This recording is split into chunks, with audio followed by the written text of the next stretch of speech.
Hello students, I welcome you all to IAS Setu. IAS Setu पे मैं आप सभी लोगों का स्वागत करता हूं। दोस्तों, आप तैयारी कर रहे हैं यूपीएससी सिविल सर्विस एग्जामिनेशन की और आप जुड़े हैं आईएएस सेतु के साथ में। दोस्तों, आईएएस सेतु पर हम no profit no loss model पर उन सभी स्टूडेंट्स को जो भविष्य में खुद को एक आईएएस आईपीएस आईएफएस अधिकारी के रूप में देखना चाहते हैं, उनकी प्रेपरेशन को, उनकी तैयारी को बेहतर बनाने के लिए जो है वो कोशिश निरंतर कर रहे हैं। दोस्तों, इसी संबंध में साइंस एंड टेक्नोलॉजी की एक और क्लास लेकर के मैं आपके साथ में जुड़ चुका हूं। दोस्तों, आप अगर पिछले लेक्चर्स मेरे आप फॉलो कर रहे हैं तो आप जानते होंगे हमने बात करी थी स्पेस टेक्नोलॉजी की, प्लेनेटरी सिस्टम्स की, डिफेंस टेक्नोलॉजी की। तो साइंस एंड टेक्नोलॉजी के कुछ और इंपॉर्टेंट टॉपिक्स को आज हम डिस्कस करने वाले हैं। ये जो हमारी क्लास है निर्धारित रहने वाली है पूरी की पूरी इस टॉपिक पर। तो साइंस एंड टेक्नोलॉजी का एक बहुत ही इंपॉर्टेंट टॉपिक जिसे कहा जाता है क्या, न्यूक्लियर टेक्नोलॉजी।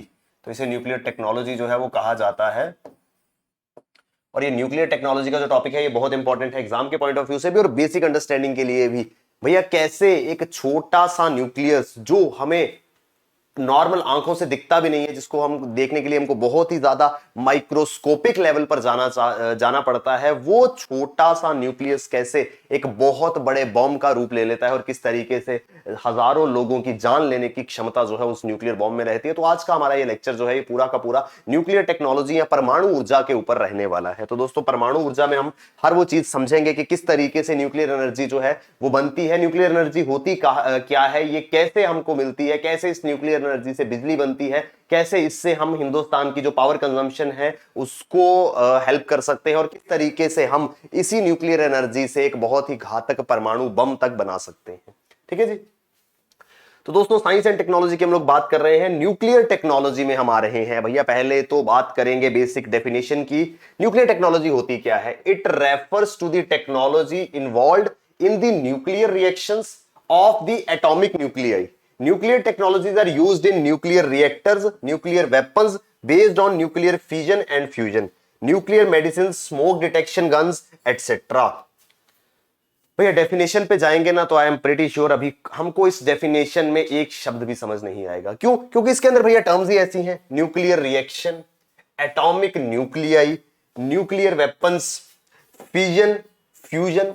तो भैया जी, इस डेफिनेशन को और इन बेसिक न्यूक्लियर टेक्नोलॉजी को समझने के लिए हमको कुछ टर्म्स को पहले समझना होगा। एक बार हम इन सभी टर्म्स को बेसिकली जो है बिल्कुल बेसिक लेवल पर जाकर के समझेंगे, फिर हम वापस इसी डेफिनेशन पर आएंगे और फिर हम देखेंगे क्या अब हमें चीजें समझ में आ रही हैं कि नहीं। आई एम प्रीटी श्योर ये डेफिनेशन अभी आपको नहीं समझ में आई होगी। अगर आप किसी को ये समझ आ गई है तो या तो वो झूठ बोल रहे हैं या फिर उन्होंने ये टॉपिक पहले कहीं पे पढ़ रखा है। क्यों? क्योंकि भैया, इस डेफिनेशन को समझने के लिए हमको बेसिक समझना पड़ेगा और बेसिक को हम उस लेवल पे जाकर के समझेंगे इररिस्पेक्टिव ऑफ द फैक्ट आपने अपने स्कूल लाइफ में 11th 12th में साइंस पढ़ी है, आपने ह्यूमैनिटीज पढ़ी है, आपने कॉमर्स पढ़ा है, आपने कोई भी सब्जेक्ट जो है वो पढ़ा हो, हम आपको एक बेसिक ऐसे लेवल से स्टार्ट करेंगे कि किसी भी बैकग्राउंड से स्टूडेंट जो है अगर इस लेक्चर को अटेंड कर रहे हैं तो वो बेसिक समझ करके इवेंचुअली पूरे के पूरे न्यूक्लियर टेक्नोलॉजी के टॉपिक को जो है समझ पाए। क्योंकि न्यूक्लियर टेक्नोलॉजी समझने के लिए हमको थोड़ी सी केमिस्ट्री जो है 11वीं 12वीं कक्षा की केमिस्ट्री जो है उसको थोड़ा सा समझना पड़ेगा। तो दोस्तों, बेसिक से शुरुआत करेंगे। What is nuclear energy? Nuclear में एनर्जी में फिजन होता है, फ्यूजन होता है, एक एटम होता है, एटम के अंदर न्यूक्लियस होता है, न्यूक्लियस के अंदर प्रोटॉन होते हैं, न्यूट्रॉन्स होते हैं, उनके चारों ओर इलेक्ट्रॉन्स घूम रहे होते हैं। ये बहुत सारी चीजें हैं, इनके ऊपर, इन दोनों स्लाइड्स के ऊपर हम वापस आएंगे। पहले हम समझेंगे न्यूक्लियर टेक्नोलॉजी का पूरा बेसिक्स। ठीक है भैया जी। तो बेसिक समझने के लिए हमको क्या करना था दोस्तों, इस पूरी की पूरी न्यूक्लियर टेक्नोलॉजी में कुछ शब्द इस्तेमाल होंगे, बार बार ये टर्म्स जो है इस्तेमाल होंगी। ये टर्म्स हैं atoms, neutrons, protons, electrons, isotopes. I hope जिन लोगों ने साइंस पढ़ी है या साइंस नहीं भी पढ़ी है तो ये शब्द एटम, न्यूट्रॉन, प्रोटॉन, इलेक्ट्रॉन तो आपने कभी ना कभी लाइफ में सुना ही होगा। तो अगर ये शब्द सिर्फ फैमिलियर लगता है भैया, सिर्फ सुना हुआ है तो अच्छी बात है, नहीं भी सुना है तो आज हम इसको बिल्कुल, जिसको कहते हैं ना कि एक छोटे बच्चे के लेवल पर जाकर के चीजों को जो है वो समझेंगे। तो दोस्तों, ये पूरी की पूरी न्यूक्लियर टेक्नोलॉजी समझने के लिए हमको थोड़ी सी केमिस्ट्री जो है उसकी बात करनी होगी। केमिस्ट्री की बात हम क्या करेंगे भैया? आप जानते हैं हमारे आसपास जितनी भी चीजें मौजूद हैं वो क्या है? हमारे आसपास कोई भी चीज जो मौजूद है वो कहलाती है क्या? कंपाउंड। अब भैया, ये कंपाउंड क्या होता है? एग्जाम्पल के साथ समझेंगे। हमारे आसपास मौजूद ह्यूमन सर्वाइवल के लिए सबसे बेसिक चीज की रिक्वायरमेंट क्या होती है भैया? हमें पानी की जरूरत होती है ना। पानी H2O, जिसे हम क्या कहते हैं, वाटर। भैया पानी, या फिर इसे H2O भी कहा जाता है। ये H2O क्या है? सबसे पहले तो ये H2O जो है ये एक बेसिक कंपाउंड है। कंपाउंड क्या होता है भैया? हमारे पास ना आसपास सभी चीजें जो है वो एलिमेंट से बनी होती है। अब एलिमेंट क्या है दोस्तों? इस कंपाउंड के अंदर दो एलिमेंट्स का इस्तेमाल हो रहा है, एक होता है हाइड्रोजन, एक होता है ऑक्सीजन। भैया एलिमेंट्स को समझने के लिए क्या करेंगे? याद होगा उन स्टूडेंट्स को जिन्होंने 10th के बाद में साइंस जो है वो ऑप्ट किया था। भैया 10th से जैसे हम 11th में पहुंचे थे, हमने केमिस्ट्री की बुक में हमको एक ऐसा सा इमेज जो है वो नजर आया था। कुछ ऐसा सा एक इमेज जो था हमारी केमिस्ट्री की बुक में बना रहता था। बहुत सारे अजीब अजीब से नाम जो है वो यहां पर लिखे रहते थे। ठीक है जी, ऐसा सा एक इमेज जो है, टेबल एक बना रहता था हमारी केमिस्ट्री की बुक्स में। ऐसा कुछ लिखा रहता था, ह ही ली बी ब क न ओ। इसको, ये बहुत सारे छोटे छोटे वर्ड इसके अंदर लिखे रहते थे। इस टेबल को एक नाम दिया जाता था, इस टेबल को नाम दिया जाता था पीरियोडिक टेबल। ठीक है जी। तो भैया पीरियोडिक टेबल क्या होता था? पीरियोडिक टेबल के अंदर हमारे इस पृथ्वी पर जितने भी चीजें, जितने भी धातु हम कह लें, गैर धातु हो, मेटल्स हो, नॉन मेटल्स हो, गैसेस हो, कोई भी चीज जो इस अर्थ के ऊपर एग्जिस्ट करती है भैया, वो जिन चीजों से बनी होती है वो सब चीजें यहां पर मौजूद थी। ठीक है जी। तो बहुत सारे अलग अलग एलिमेंट्स जो है वो हमारे पीरियोडिक टेबल में मौजूद थे। एलिमेंट्स का क्या काम था भैया? देखिए, जैसे हमको जीने के लिए पानी चाहिए, पानी में हमको क्या चाहिए होता है भैया? पानी के लिए हमको पीने के लिए पानी चाहिए, अपने रोजमर्रा के काम करने के लिए हमें पानी की जरूरत थी। ये पानी जो है, ये पानी क्या है? ये पानी कंपाउंड है। ये कंपाउंड किससे बनता है भैया? ये कंपाउंड बना दो एलिमेंट्स से, हाइड्रोजन और ऑक्सीजन। ये हाइड्रोजन और ऑक्सीजन भी पीरियोडिक टेबल में है। लकड़ी ले लीजिए, लोहा ले लीजिए, कुछ भी हमारे आसपास जो है वो बनता है किससे? एलिमेंट से। बहुत सारे एलिमेंट्स आपस में जुड़ते हैं और उन एलिमेंट से बनता है कंपाउंड, और सभी चीजें जो हमारे आसपास है वो कंपाउंड फॉर्म में मौजूद रहती हैं। थोड़ा सा बेसिक सी अंडरस्टैंडिंग हुई कंपाउंड के बारे में। आई होप थोड़ा सा बेसिक अंडरस्टैंडिंग जो है वो हमको कंपाउंड के बारे में हो गई होगी। कंपाउंड को समझने के लिए थोड़ा सा हम एक रियल लाइफ एग्जांपल लेंगे। ठीक है जी। भैया कंपाउंड को समझने के लिए एक रियल लाइफ एग्जांपल देंगे। कंपाउंड क्या होता है, एलिमेंट क्या होता है, ये सब चीजें हम समझेंगे with the help of an example. तो भैया क्या होता है, एक ना टीवी पर ऐड आती है एक पर्टिकुलर सीमेंट की, नाम मुझे याद नहीं आ रहा है, जिसमें वो उसका टैगलाइन रहती है कि नींव बिछाई दीवार चढ़ाई, छत ने डाला डेरा और घर बन गया मेरा। देखी होगी आप सभी ने वो ऐड, किसी एक पर्टिकुलर सीमेंट की है। I don't recall the name of that cement. तो भैया जी वैसा ही कुछ घर बनाने के लिए क्या होता है दोस्तों? एक होता है घर, ठीक है जी, हाउस। हाउस किससे बनता है भैया? हाउस बनाने के लिए हमें चाहिए होती हैं दीवारें, दीवारें मिलती हैं तो एक घर बनता है। ठीक है जी। दीवारें बनाने के लिए हमको चाहिए होती हैं ब्रिक्स, ईंटें चाहिए होती हैं दीवार बनाने के लिए, और ईंटों को बनाने के लिए हमें चाहिए होता है सैंड, रेत लगती है भैया, थोड़ा सा लाइमस्टोन, चूना जिसको कहते हैं वो लगता है, और मड, मिट्टी, रेत और थोड़ा सा चूना मिलाकर के बनती है हमारी ब्रिक्स या फिर ईंटें। ठीक है जी। ऐसे ही होता है ना। घर बनाने के लिए हमें क्या चाहिए? घर बनाने के लिए हमें चाहिए ईंट, ईंट बनती है सैंड, लाइम और मड से, ईंट को जोड़ करके बनती है दीवारें, दीवारों को जोड़ करके बनता है घर। ऐसा ही कुछ होता है हमारी केमिस्ट्री में भैया। हमारे आसपास मौजूद हर एक चीज जो है वो क्या है? वो है कंपाउंड। ठीक है जी। कंपाउंड है। कंपाउंड किससे बनता है? कंपाउंड बनता है एलिमेंट्स के साथ। बहुत सारे एलिमेंट्स जो है वो मिलकर के कंपाउंड बनाते हैं। एलिमेंट किससे बनता है? एलिमेंट बनता है एटम्स से। हर एक एलिमेंट के एटम्स जो हैं वो मौजूद होंगे। और ये एटम किससे बनते हैं? ये एटम बनते हैं तीन सब एटॉमिक पार्टिकल से, जिनका नाम है क्या? इलेक्ट्रॉन, प्रोटॉन और न्यूट्रॉन। जैसे घर के एग्जाम्पल में बेसिक यूनिट क्या था? बेसिक यूनिट था ईंट। घर बनाने के लिए सबसे पहले जरूरत होती है ईंट की।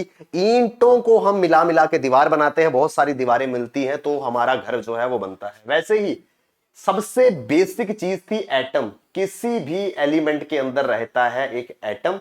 ये एटम जो है ये क्या करता है? ये एटम जो है भैया जी ये बेसिक बिल्डिंग ब्लॉक है। इन एटम्स को जोड़ जोड़ कर एलिमेंट्स जो है वो बनेंगे और इन एलिमेंट्स को जोड़ करके जो है वो हमारा कंपाउंड बनेगा। जैसे कि ईंटों से हम दीवार बनाते हैं, दीवारें आपस में जुड़ती हैं तो एक घर का रूप जो है वो ले लेती है। आई होप थोड़ा सा ये समझ में आया होगा। कंपैरिजन के लिए मैंने आपको ये बताया है कि घर जो है उसको आप मान लीजिए कंपाउंड। तो हमारे आसपास भैया सभी बहुत सारे घर होते हैं, वैसे हमारे आसपास जितनी भी चीजें मौजूद हैं वो क्या है, वो सब है कंपाउंड। ठीक है जी। कंपाउंड किससे बनता है? कंपाउंड बनता है एलिमेंट से। जैसे घर किससे बनता है? घर बनता है दीवारों से। तो दीवार को हमने कंपेयर कर लिया एलिमेंट के साथ में। ठीक है जी। दीवार किससे बनती है? दीवार बनाने के लिए जरूरत होती है ईंटों की, और वैसे ही एलिमेंट बनाने के लिए जरूरत होती है एटम्स की। अब ईंट किससे बनती है? ब्रिक किससे बनती है? तो ब्रिक के लिए तीन मेजर चीजें जो है वो इस्तेमाल होती हैं, मड, सैंड और लाइम। मिट्टी, रेत और चूना। तो तीन चीजों से जो है वो हमारी ब्रिक बनती है, और वैसे ही तीन चीजों से बनता है हमारा एटम। वो तीन चीजें क्या है? Electron, proton, neutron. I hope ये बेसिक थोड़ा सा with the help of this example हमको थोड़ा सा क्लियर जो है वो हो गया है। ठीक है जी। तो भैया क्या होता है, सबसे पहले हम बात करेंगे एटम की। बेसिक में हमने देखा था सबसे पहला टर्म क्या? एटम्स। एटम क्या होता है? Atom is the smallest unit of any matter. Matter यानी कि कोई भी चीज जो हमारे आसपास है, बचपन में पढ़ा होगा what is a matter. Matter is anything that occupy space and has मास। आपके आसपास कोई भी चीज अगर मौजूद है तो भैया वो स्पेस भी ऑक्यूपाई करती है। ठीक है जी। और उसका कुछ वजन भी होगा। आपके आसपास में कोई टेबल होगा, कोई चेयर होगी, कोई दीवार होगी, कोई पंखा होगा, लाइट होगी, एसी होगा, टीवी होगा, फ्रिज होगा, इंसान होगा, जानवर होगा, पक्षी होगा, कोई इंसेक्ट होगा। सब चीजें जो है वो क्या है? वो अल्टीमेटली वो मैटर है। मैटर क्या है? कुछ भी जिसका कुछ मास है, जिसका कुछ वजन है और कोई जगह जो है वो घेरता है। तो भैया जी कोई भी मैटर जो है उसका सबसे स्मॉलेस्ट यूनिट क्या है? उसका स्मॉलेस्ट यूनिट जो है वो कहलाता है एटम। क्यों? क्यों भैया? भैया जितने भी हमारे मैटर हैं, मैटर अल्टीमेटली क्या होता है? मैटर भैया कंपाउंड्स ही हैं। लकड़ी है, पानी है, हवा है, वो सब चीजें क्या है? वो कंपाउंड्स है। ठीक है जी। और कंपाउंड्स जो है वो किससे बनते हैं? कंपाउंड्स बनते हैं एलिमेंट से। एलिमेंट बनता है एटम से। तो बेसिक सबसे स्मॉलेस्ट यूनिट जो है वो हमारा एटम है। Atom is the smallest unit of any matter that forms an element. सबसे छोटा टुकड़ा, सबसे छोटा हिस्सा जो मिलकर के एलिमेंट बनाता है उसका नाम है एटम। उसे हम एटम जो है वो कहते हैं। ठीक है जी। भैया एटम के साथ क्या हुआ? एग्जांपल लेते हैं। मैंने क्या किया भैया, मेरे पास था पानी। आई वॉज हैविंग वाटर, जिसे हम कहते हैं H2O। थोड़ा सा ध्यान से देखिएगा। मेरे पास वाटर था, H2O था। मैंने क्या किया, इस वाटर को ब्रेक करना शुरू किया। जैसे ही मैंने वाटर को ब्रेक करना शुरू किया, मेरे पास आई दो चीजें। एक आई मेरे पास हाइड्रोजन, एक आई मेरे पास ऑक्सीजन। ऐसा ही होता है ना, हाइड्रोजन और ऑक्सीजन से मिलकर के पानी बनता है। दो मॉलिक्यूल हाइड्रोजन के, एक मॉलिक्यूल ऑक्सीजन का, पानी बन गया। मैंने जैसे ही इस पानी को ब्रेक किया, मेरे पास हाइड्रोजन थी, ऑक्सीजन थी। मैंने सोचा कि क्यों ना इस हाइड्रोजन के साथ में थोड़ी सी एक्सपेरिमेंटेशन की जाए। पानी क्या था? पानी कंपाउंड था। कंपाउंड किससे बनता है? एलिमेंट से। तो एक कंपाउंड को जब ब्रेक किया, अलग अलग एलिमेंट्स बन गए। अलग अलग एलिमेंट्स कौन से थे? हाइड्रोजन और ऑक्सीजन। ठीक है जी। हाइड्रोजन का क्या था भैया जी? मैंने सोचा इस हाइड्रोजन के साथ में थोड़ी सी एक्सपेरिमेंटेशन की जाए। मैंने पानी से हाइड्रोजन निकाला। बाद में मान लीजिए ये मेरे पास हाइड्रोजन का एक मॉलिक्यूल था। इस हाइड्रोजन के मॉलिक्यूल को मैंने ब्रेक करना शुरू किया। भैया मैंने आपको बताया, कंपाउंड को ब्रेक करेंगे एलिमेंट निकलेगा। एलिमेंट को ब्रेक करने पे क्या निकलता है? अभी जिसकी हमने डेफिनेशन पढ़ी थी, स्मॉलेस्ट यूनिट जो है जिससे के एलिमेंट फॉर्म होता है उसे कहते हैं एटम। तो भैया हाइड्रोजन के बहुत सारे छोटे छोटे एटम्स जो हैं वो मुझे मिल गए जब मैंने इस हाइड्रोजन को ब्रेक करना शुरू किया। क्या हुआ? हाइड्रोजन के बहुत सारे छोटे छोटे एटम्स जो हैं वो निकल करके आना शुरू हो गए।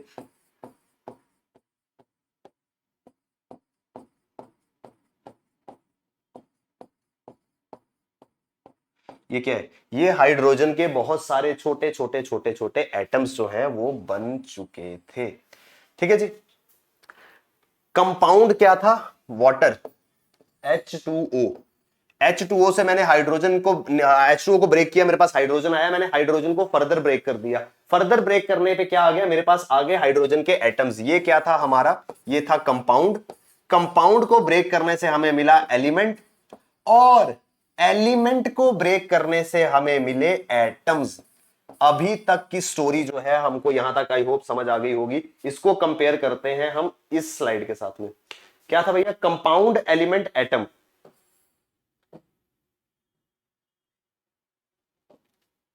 कंपाउंड एलिमेंट एटम, एक कंपाउंड था पानी, पानी को ब्रेक किया, पानी के जो है हमने compound as water as a compound को हमने ब्रेक किया, हमारे पास आया एलिमेंट कौन सा? हाइड्रोजन और ऑक्सीजन। मैंने उसमें से हाइड्रोजन उठा लिया, मैंने कहा इस हाइड्रोजन के साथ में थोड़ी सी एक्सपेरिमेंटेशन करेंगे।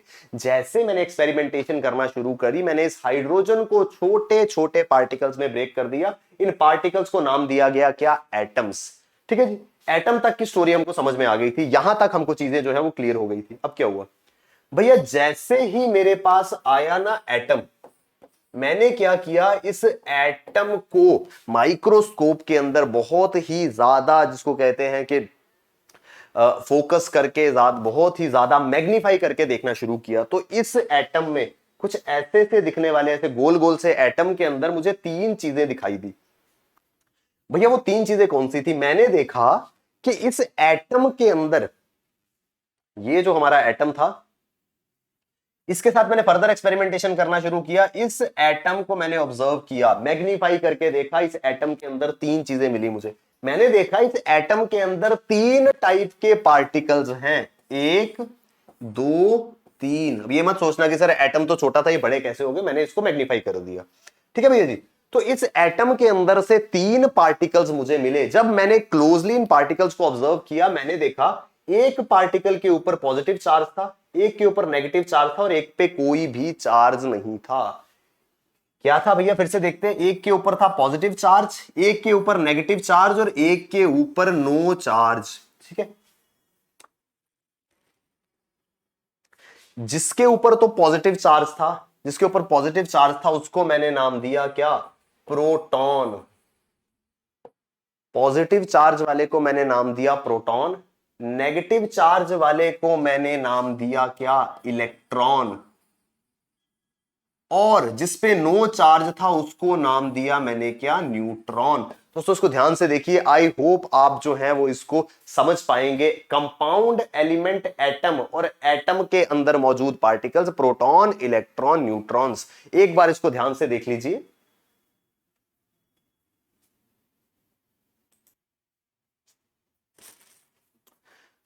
तो भैया आई होप हमको बेसिक तीन चीजें जो है वो समझ में आ गई होंगी। कंपाउंड था, कंपाउंड से हमने एलिमेंट बनाया, एलिमेंट से एटम निकले और एटम के अंदर तीन चीजें मौजूद थी, प्रोटॉन, इलेक्ट्रॉन, न्यूट्रॉन। दोबारा से एक बार समझते हैं, हमारे आसपास मौजूद हर चीज जो है वो कंपाउंड है। एग्जांपल हमने लिया कंपाउंड्स में वाटर का, तो भैया पानी एक कंपाउंड था, मैंने कंपाउंड को ब्रेक किया और मुझे मिला क्या? एलिमेंट। कंपाउंड को ब्रेक करते ही एलिमेंट मिला। कैसे मिला भैया? वाटर जो है वो कंपाउंड है, दो एलिमेंट से मिलकर बनता है, हाइड्रोजन और ऑक्सीजन। मैंने जैसे ही इस वाटर को ब्रेक किया, एक एलिमेंट मुझे मिला हाइड्रोजन, एक मिला ऑक्सीजन। मैंने हाइड्रोजन के एलिमेंट को उठाया, उसको मैंने फर्दर ब्रेक करना शुरू कर दिया। जब मैंने हाइड्रोजन को ब्रेक करना शुरू किया, मेरे पास हाइड्रोजन के आगे क्या? बहुत सारे एटम्स। तो हाइड्रोजन के एलिमेंट से हमने देखा उसके अंदर हमको एटम मिले। उस एटम को जब हमने मैग्नीफाई करके माइक्रोस्कोपिक लेवल पर देखा, हमको तीन चीजें मिली, प्रोटॉन, इलेक्ट्रॉन, न्यूट्रॉन। ये प्रोटॉन, इलेक्ट्रॉन, न्यूट्रॉन क्या थे? मैंने देखा माइक्रोस्कोपिक लेवल पर, मैंने एटम को जो है ऑब्जर्व किया, मुझे तीन तरह के पार्टिकल्स उसके अंदर मिले। एक पार्टिकल ऐसा था जिसपे पॉजिटिव चार्ज था, एक पार्टिकल ऐसा था जिसपे नेगेटिव चार्ज था और एक पार्टिकल ऐसा था जिसपे कोई भी चार्ज जो है वो नहीं था।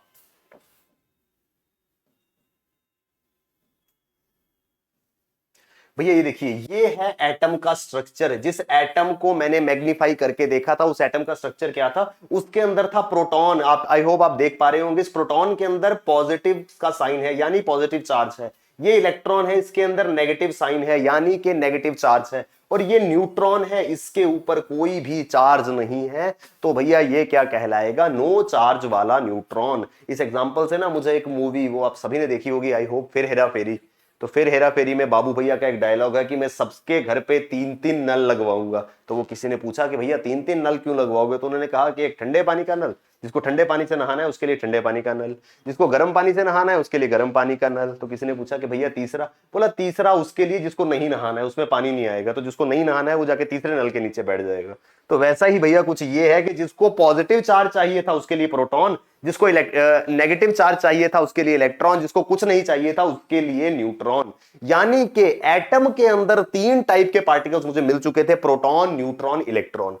ये सब क्या थे भैया, ये सब जो है ये एटम के अंदर मौजूद थे। तो अगर इनके लिए मैं एक टर्म इस्तेमाल करूं सब एटॉमिक पार्टिकल, तो आई होप आपको समझ में आ जाएगा। सब एटॉमिक पार्टिकल जो है, सब atomic particle is a term which is used for proton, neutrons and electrons. So आगे इस लेक्चर में कहीं भी अगर मैं टर्म इस्तेमाल करता हूं सब एटॉमिक पार्टिकल्स, तो ऐसा घबरा मत जाइएगा कि सर ये सब एटॉमिक पार्टिकल क्या होता है। भैया सब एटॉमिक पार्टिकल क्या है, वो है जो पार्टिकल्स एटम के अंदर है। तो एटम के अंदर 3 पार्टिकल्स हैं, इलेक्ट्रॉन, प्रोटॉन, न्यूट्रॉन।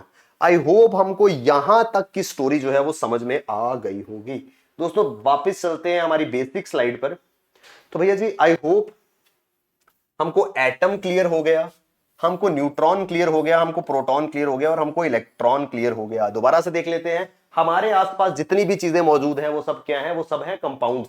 कंपाउंड किससे बनते हैं, एलिमेंट से। एलिमेंट को जब हम ब्रेक करते हैं हमको मिलते हैं एटम। उस एटम को जब हमने माइक्रोस्कोपिक लेवल पर मैग्नीफाई करके देखा, उस एटम के अंदर हमको 3 तरह के पार्टिकल्स मिले, न्यूट्रॉन, प्रोटॉन, इलेक्ट्रॉन। न्यूट्रॉन जो था इस पे नो चार्ज था, ठीक है जी। प्रोटॉन पे पॉजिटिव चार्ज था, इलेक्ट्रॉन पे नेगेटिव चार्ज था। No charge, positive charge, negative charge, ये किसके अंदर था, ये हमारे एटम के अंदर था। तो एटम के अंदर हमको बेसिक के अंदर atom, neutron, proton, electron clear हो गया। एक टर्म बची है आइसोटॉप्स। अब भैया जी बेसिक समझने के लिए हमको 4 टर्म्स तो हमको समझ में आ गई थी, एक टर्म और समझनी है आइसोटॉप्स की। तो आइसोटॉप समझने के लिए हमको कुछ और चीजों पे जो है वो गौर करना पड़ेगा। आगे बढ़ते हैं भैया जी, तो देखते हैं ये आइसोटॉप क्या है। थोड़ा सा बात कर लेते हैं, जो चीजें मैंने आपको अभी एक्सप्लेन करी हैं वही चीजें यहां पर लिखी हुई हैं। Protons and neutrons are heavier than electrons. भैया ये चीज इंपॉर्टेंट है। प्रोटॉन जो है, प्रोटॉन और न्यूट्रॉन इलेक्ट्रॉन से काफी ज्यादा हैवी है and reside in the nucleus at the center of atom.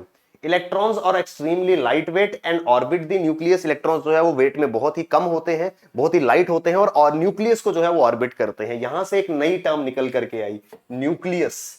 ये न्यूक्लियस, ये न्यूक्लियस, ठीक है। ये न्यूक्लियस क्या है वो हम अभी देखेंगे। प्रॉपर्टीज देख लेते हैं। Protons and neutrons have approximately same mass. Proton और न्यूट्रॉन जो है उनका वजन ऑलमोस्ट बराबर होता है। इलेक्ट्रॉन का वजन जो है वो इन दोनों से बहुत ही कम होता है। अभी मैं बताऊंगा कितना कम होता है।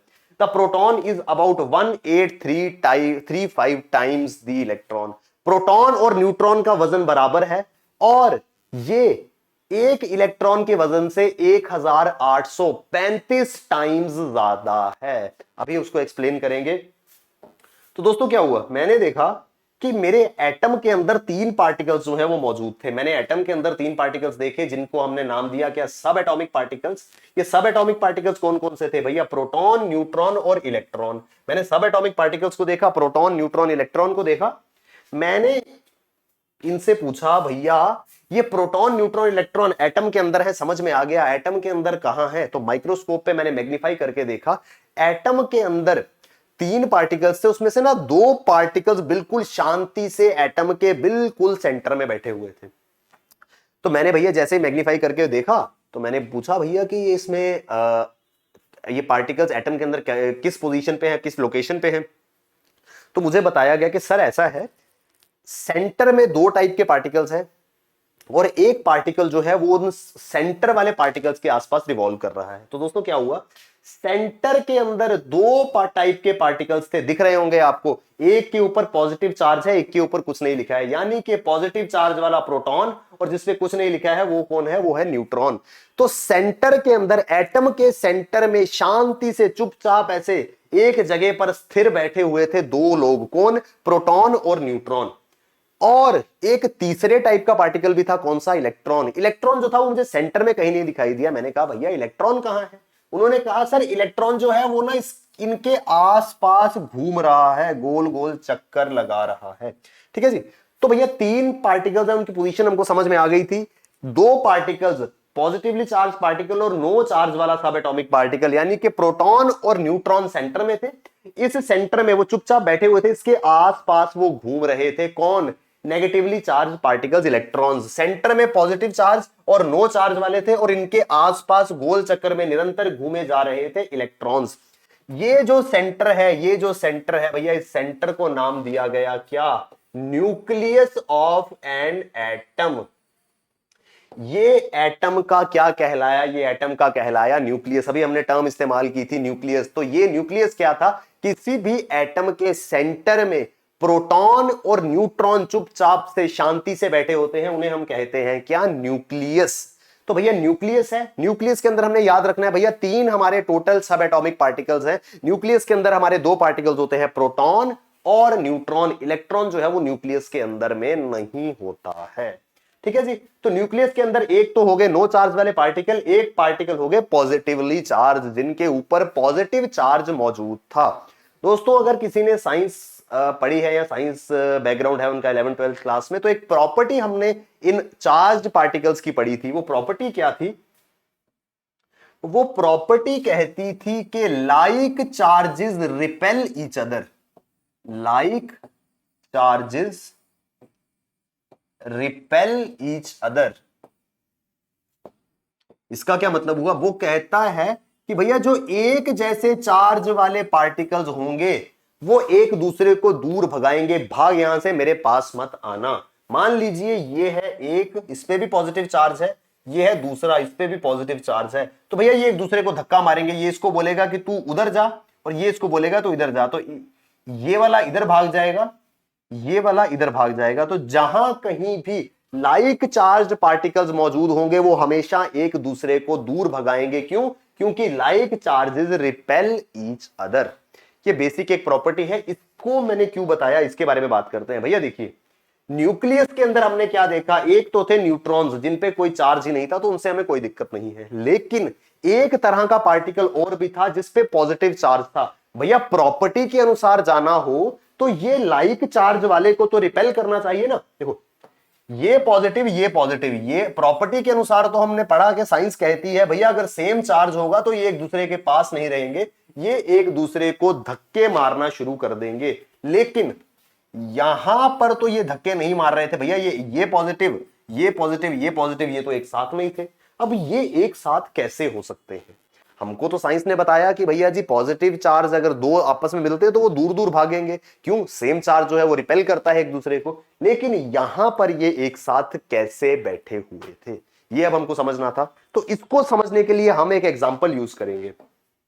मान लीजिए भैया आपके पड़ोस में दो बच्चे रहते हैं, दो भाई हैं, उनका नाम है सोनू एंड मोनू।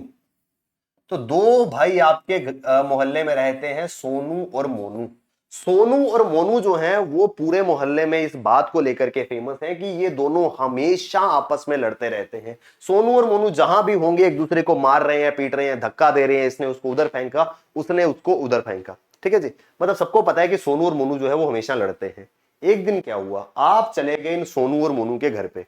आपने देखा सोनू और मोनू बड़े मजे से दोनों एक साथ बैठ करके टीवी देख रहे थे। आपको बड़ी हैरानी हुई कि भैया सोनू मोनू तुम्हें क्या हो गया, आज तुम बड़े प्यार से बैठे हो। तो तुमने सोनू मोनू की मम्मी से पूछा, तुमने बोला कि आंटी क्या बात है, आज सोनू और मोनू झगड़ा नहीं कर रहे हैं, बड़े प्यार से बैठे हैं। तो सोनू और मोनू की मम्मी ने जवाब दिया कि भैया ऐसा है, आज सोनू और मोनू के पापा घर आए हैं, तो जब पापा आते हैं तो पापा के डर से ये लोग लड़ाई नहीं करते हैं। यानी कि ये सोनू और मोनू जो हमेशा एक दूसरे को दूर दूर धक्के मारते रहते थे, बिकॉज ऑफ एक्सटर्नल फोर्स। एक एक्सटर्नल फोर्स इनके ऊपर लग रही थी।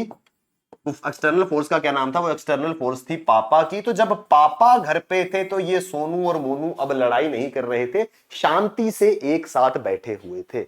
ये एक सिंपल सा एग्जांपल था भैया कि सोनू और मोनू जो है वो क्यों नहीं लड़ रहे हैं, क्योंकि उसके ऊपर एक्सटर्नल फोर्स जो है वो पापा की लग रही थी। अब भैया इस एग्जांपल का यहां क्या रेलेवेंस है? रेलेवेंस है, अभी बताऊंगा क्या रेलेवेंस है। मान लीजिए ये पॉजिटिवली चार्ज पार्टिकल्स जो हैं ये सोनू मोनू हैं। सोनू और मोनू को तो प्रॉपर्टी के अनुसार लड़ना चाहिए था, एक को उधर धक्का देना, एक को उधर धक्का देना। लेकिन यहां पर सोनू और मोनू जो है वो शांति से बैठे हैं। इससे क्या पता चलता है भैया जी, यहां पर सोनू और मोनू शांति से बैठे हैं, इससे एक बात क्लियर थी कि सोनू और मोनू के ऊपर कुछ एक्सटर्नल फोर्स, कुछ एक फोर्स जो है वो लग रही थी। वो फोर्स क्या थी भैया?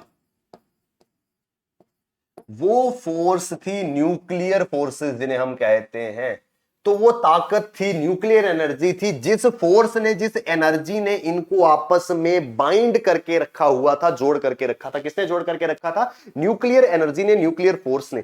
तो ये जो फोर्स है, यानी कि भैया बहुत स्ट्रांग फोर्स की जरूरत थी। सोनू मोनू के एग्जांपल में मम्मी से वो नहीं डरते थे, उनको एक स्ट्रांग फोर्स, वो स्ट्रांग फोर्स किसकी थी? वो स्ट्रांग फोर्स पिताजी की थी, पापा की थी। तो एक स्ट्रांग फोर्स की जरूरत थी सोनू और मोनू को साथ रखने के लिए। वैसे ही एक स्ट्रांग फोर्स की जरूरत थी हमको पॉजिटिवली चार्ज पार्टिकल्स को एक साथ रखने के लिए। ये है हमारी न्यूक्लियर फोर्स, जिस न्यूक्लियर फोर्स से हम अभी बनाएंगे क्या? Nuclear energy. ठीक है जी। तो भैया जी ये है कहानी पूरी की पूरी न्यूक्लियर एनर्जी की। इस न्यूक्लियस के अंदर एक एनर्जी है, एक फोर्स है, एक ताकत है, जिसकी वजह से पॉजिटिवली चार्ज पार्टिकल्स भी जो है वो दूर दूर नहीं जा रहे। उनको डरा करके, शराफत से चुपचाप एक जगह बिठा करके रखा है। किसने? इस न्यूक्लियर एनर्जी ने, इस न्यूक्लियर फोर्स ने। इस न्यूक्लियर फोर्स को, इस न्यूक्लियर एनर्जी को हम यूज करके इलेक्ट्रिसिटी प्रोड्यूस करेंगे। और अगर इसको ज्यादा यूज किया जाए, ज्यादा इसका जो है वो इस्तेमाल हो गया, तो शायद न्यूक्लियर बॉम्ब जो है वो भी बन सकता है। ये हमारा बेसिक है कि एनर्जी आती कहां से है भैया। एटम है, एटम के अंदर सब एटॉमिक पार्टिकल्स हैं। सब एटॉमिक पार्टिकल्स जो हैं वो दो सब एटॉमिक पार्टिकल्स एटम के अंदर सेंटर में एक न्यूक्लियस बना करके बैठे हैं। जिस शक्ति से, जिस ऊर्जा से, जिस फोर्स से वो न्यूक्लियस जो है वो बनता है, वो न्यूक्लियस जो है वो यहां पर मौजूद है, उस एनर्जी को हम न्यूक्लियर एनर्जी कहते हैं। और इसी एनर्जी का हम जो है वो एक्सट्रैक्शन करेंगे, इसका हम यूज करेंगे और इलेक्ट्रिसिटी और न्यूक्लियर एनर्जी से होने वाले सभी कार्यों को जो है वो संचालित करेंगे। आई होप हमको ये समझ में आ गया होगा कि एनर्जी कहां है, क्यों है एनर्जी। तो भैया जी हम बात कर रहे थे आइसोटॉप्स की। अब आइसोटॉप्स को समझने के लिए क्या करना था दोस्तों, एक चीज और एक हमने प्रॉपर्टी जो है वो डिस्कस करी थी कि भैया जी वेट की बात करते हैं, वजन की बात करते हैं।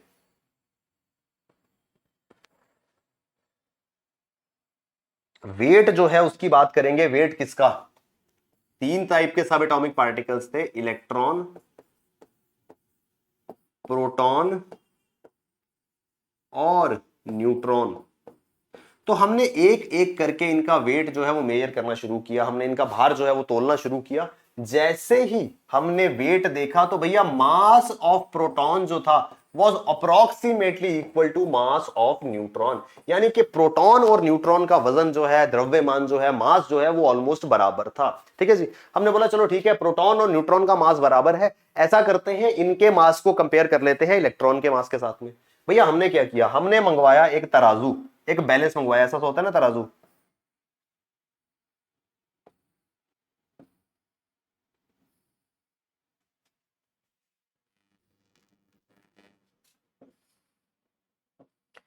ये था एक तराजू। ठीक है, तराजू देखे ना जिसपे सब्जी वब्जी तोलते हो।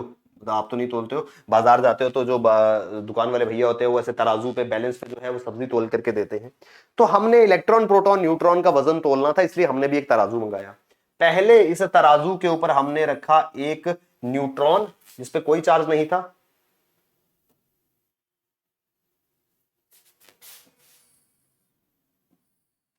यहां हमने रखा एक न्यूट्रॉन जिसपे कोई भी चार्ज नहीं था। यहां हमने रख दिया एक प्रोटॉन। तो मैंने आपको बताया कि प्रोटॉन और न्यूट्रॉन का वजन जो है वो ऑलमोस्ट बराबर था, तो हमको ये पता चल गया कि मास जो है वो इक्वल है। अब हमने सोचा कि ऐसा करते हैं, इस न्यूट्रॉन को हटा देते हैं, इसकी जगह रख देते हैं इलेक्ट्रॉन। इलेक्ट्रॉन कौन सा था? Negatively charge particle. भैया हमने जैसे ही प्रोटॉन के साथ में तराजू पर दूसरी तरफ इलेक्ट्रॉन रखा, क्या हुआ?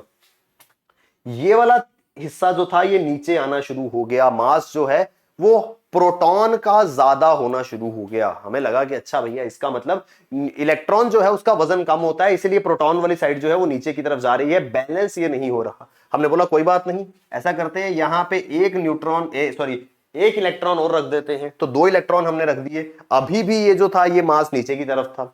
हमने तीन इलेक्ट्रॉन रख दिए, फिर भी कोई फर्क नहीं पड़ा। चार रखे, पांच रखे, करते करते हमने 100 इलेक्ट्रॉन्स रखे, कोई फर्क नहीं पड़ा। फिर भी प्रोटॉन का मास जो था वो ज्यादा था, प्रोटॉन वाली साइड जो है वो नीचे की तरफ थी। करते करते हमने 1000 रखे, कुछ नहीं हुआ, फाइनली हम ऐड करते गए और हमने 1835 इलेक्ट्रॉन्स जब यहां पर रख दिए, उस समय जाकर के हमारा तराजू जो है वो बैलेंस हो गया। क्या मतलब था इसका मतलब ये था भैया कि 1835 इलेक्ट्रॉन्स का वजन जो है इज इक्वल टू 1 न्यूट्रॉन और 1 प्रोटॉन। क्यों? क्योंकि भैया हमने अभी बात की थी कि प्रोटॉन और न्यूट्रॉन का वजन जो है वो सिमिलर था। ठीक है जी। क्या पता चलता है इससे ये पता चलता है कि प्रोटॉन और न्यूट्रॉन जो है वो काफी हैवी थे और उनके कंपैरिजन में इलेक्ट्रॉन जो है वो बिल्कुल ही लाइट वेट था। ये वही बात हो गई कि भैया आप कहीं जाते हैं तो 3 लोग वहां मौजूद थे, 2 बड़े इंटेलेक्चुअल टाइप के लोग थे। ठीक है जी। यूपीएससी की तैयारी की कहीं पे बात हो रही थी तो 3 लोगों से आप डिस्कशन करने चले गए, 3 लोग एक जगह बैठे हुए थे। 2 लोग ऐसे थे जो ऑलरेडी 2 बार यूपीएससी इंटरव्यू दे चुके थे। एक व्यक्ति ऐसा था जो अभी 11th क्लास में था, वो कह रहा था कि मैं अभी अपनी तैयारी शुरू करूंगा, अभी मैं 12th करूंगा फिर ग्रेजुएशन करूंगा। तो आप किसके पास जाएंगे? भैया आप उन 2 लोगों के पास जाएंगे जो यूपीएससी इंटरव्यू फेस किए होंगे। जो अभी 11th 12th में उसको आप कहेंगे कि हाँ भैया तेरे से मैं बाद में बात करूंगा, तो वो भी बहुत छोटा है। ऐसा ही कुछ हम करने वाले थे यहां पर। यहां पर कहां पर भैया जी? इस एटॉमिक स्ट्रक्चर में प्रोटॉन और न्यूट्रॉन जो हैं वो काफी ज्यादा इंपॉर्टेंट थे, वेयर एज इलेक्ट्रॉन को हम एक छोटे बच्चे की तरह समझ रहे थे। हमने कहा बेटा तेरा कोई ज्यादा रोल नहीं है। इस वजह से अभी फ्रॉम हेयर ऑनवर्ड जितना भी हमारा न्यूक्लियर एनर्जी का डिस्कशन रहेगा उसमें इलेक्ट्रॉन जो है उसका हम यूज नहीं करेंगे। We would focus only on these 2 things, proton and neutron. I hope हमको प्रोटॉन, न्यूट्रॉन, इलेक्ट्रॉन जो है वो समझ में आ गया होगा। आई होप ये टॉपिक आपको इंटरेस्टिंग लग रहा होगा, क्योंकि यही टॉपिक हमको बताएगा कि किस तरीके से न्यूक्लियर बॉम्ब जो है वो बनता है और न्यूक्लियर अटैक जो है वो होता है। ठीक है जी। तो भैया क्या हुआ, हम शुरुआत कहां से करी थी हमने, कहानी कहां से शुरू हुई थी? कहानी में हम पढ़ने वाले थे आइसोटॉप्स के बारे में। तो दोस्तों आइसोटॉप को समझने के लिए हम बेसिक में हमने एटम समझा, प्रोटॉन समझा, न्यूट्रॉन समझा, इलेक्ट्रॉन समझा, और हम समझने वाले थे आइसोटॉप्स। दोस्तों आइसोटॉप को समझने के लिए 2 कंसेप्ट आपने, अगर किसी ने साइंस पढ़ी है 11th 12th में, तो भैया 2 कंसेप्ट आपने सुने होंगे। वो 2 कंसेप्ट क्या है? एटॉमिक नंबर और एटॉमिक मास। हर एक एटम का, हर एक एलिमेंट का एटॉमिक नंबर होता है और एटॉमिक मास जो है वो होता है। ठीक है जी। हर एक एलिमेंट का क्या होता है? एटॉमिक नंबर और एटॉमिक मास। एटॉमिक नंबर और एटॉमिक मास। भैया ये एटॉमिक नंबर और एटॉमिक मास क्या था? पहले हम एटॉमिक नंबर को देखेंगे। एटॉमिक नंबर कुछ नहीं है भैया, एटम के अंदर कितने प्रोटॉन्स हैं, कितने पॉजिटिवली चार्ज्ड पार्टिकल्स हैं, उनको काउंट कर लीजिए, वो हमारा एटॉमिक नंबर बन जाएगा। इस इमेज में देखिए, एक पॉजिटिवली चार्ज पार्टिकल, ये दूसरा पॉजिटिवली चार्ज पार्टिकल, ये तीसरा positively charge particle. Number of protons और number of positively charged particles in the atom of any element would become its atomic number. 1 2 3, इस इमेज के अनुसार 1 2 3 कितने प्रोटॉन्स हैं? 3 प्रोटॉन्स हैं, तो एटॉमिक नंबर कितना हो गया? 3। ये हमेशा रूल याद रखना है, किसी भी एटम के अंदर जितने नंबर ऑफ प्रोटॉन्स हैं वो कहलाएगा उसका एटॉमिक नंबर। इसी एटॉमिक नंबर के बेसिस पर बनता है हमारा पीरियोडिक टेबल। पीरियोडिक टेबल में सबसे पहले क्या होता है? अगर किसी को पीरियोडिक टेबल याद है, नहीं याद है तो क्लास के साथ अभी आप देख सकते हैं अपने फोन में, कहीं पे खोल करके पीरियोडिक टेबल देखिए। पीरियोडिक टेबल में सबसे पहले होगा हाइड्रोजन। हाइड्रोजन क्यों होगा? क्योंकि हाइड्रोजन का एटॉमिक नंबर 1 है। एटॉमिक नंबर वाइज उनको अरेंज किया जाता है। सबसे पहला एटॉमिक नंबर 1 किसका है? हाइड्रोजन का। 1 एटॉमिक नंबर से हमारा मतलब था कि हाइड्रोजन के एटम के अंदर एक पॉजिटिवली चार्ज पार्टिकल, एक प्रोटॉन हमको मिलेगा। हाइड्रोजन के बाद helium, lithium, Healy, beryllium, boron, carbon, neon, oxygen. Hydrogen, helium, lithium, beryllium, boron, carbon, neon, oxygen. इस तरीके से पूरा का पूरा पीरियोडिक टेबल जो है वो एक सीक्वेंस में, एक ऑर्डर में अरेंज्ड है। वो ऑर्डर किस बेसिस पर है? वो ऑर्डर है on the basis of their atomic number. Hydrogen atomic number 1 यानी कि नंबर ऑफ प्रोटॉन 1, हाइड्रोजन के बाद हीलियम, हीलियम एटॉमिक नंबर 2 यानी कि number of protons 2, hydrogen helium के बाद लिथियम, लिथियम एटॉमिक नंबर 3 यानी कि नंबर ऑफ प्रोटॉन्स कितने हैं उसके एटम के अंदर 3। इस इमेज पर आइए, यहां कितने थे 1 2 3। ये कौन सा एलिमेंट बनेगा, ये बनेगा हमारा लिथियम। क्यों, पीरियोडिक टेबल देख लीजिए, एटॉमिक नंबर 3 किसका होगा, एटॉमिक नंबर 3 है हमारे लिथियम का। लिथियम के अंदर 3 पॉजिटिवली चार्ज पार्टिकल्स या 3 प्रोटॉन्स हमको मिलेंगे। तो भैया एटॉमिक नंबर का कंसेप्ट आई होप याद रहेगा, एटम के अंदर जितने पॉजिटिवली चार्ज पार्टिकल्स हैं, जितने प्रोटॉन्स हैं, वो उसका एटॉमिक नंबर जो है वो कहलाएगा। एटॉमिक नंबर के बाद अगला कंसेप्ट आता था एटॉमिक मास का। भैया एटॉमिक मास कुछ नहीं है, एटॉमिक मास सिंपल मैथमेटिकल कैलकुलेशन है।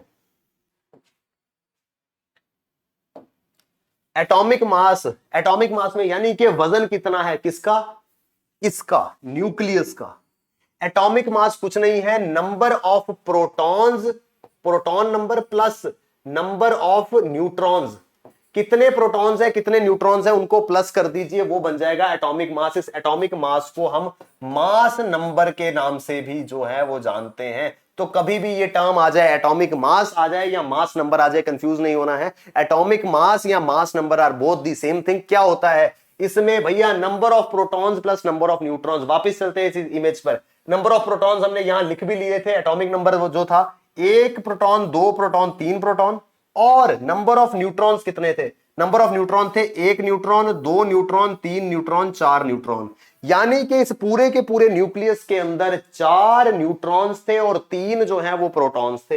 तो वही बन जाएगा इसका क्या, वही बन जाएगा इसका एटॉमिक मास या मास नंबर। प्रोटॉन कितने थे, प्रोटॉन थे हमारे पास में 3 और न्यूट्रॉन्स कितने थे, न्यूट्रॉन्स थे हमारे पास 4। तो ये क्या बन गया, 4 + 3 कितना होता है भैया, सिंपल मैथमेटिक्स है, छोटी कक्षा में पढ़ा होगा।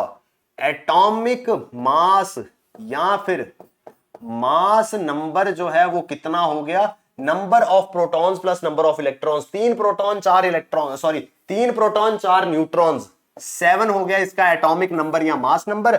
और एटॉमिक नंबर कितना हुआ, एटॉमिक नंबर इसका हो गया 3। एक बार दोबारा से समझते हैं, एटॉमिक नंबर क्या होता है, एटम के अंदर कितने प्रोटॉन्स हैं, द नंबर ऑफ प्रोटॉन्स जो है वो उसका एटॉमिक नंबर बन जाएगा। इस इमेज में प्रोटॉन्स कितने थे 1 2 3, तो एटॉमिक नंबर कितना हो गया 3। एटॉमिक मास क्या होता है, number of protons plus number of neutrons. Protons कितने थे 1 2 3 अभी हमने देखा, न्यूट्रॉन्स कितने थे 1 2 3 4, दोनों को प्लस करो 3 + 4, 3 + 4 करके बनेगा उसका एटॉमिक मास या मास नंबर। इस इमेज में जो दिखाई देने वाला एलिमेंट है उसका मास है, एटॉमिक मास है 7 और एटॉमिक नंबर है 3।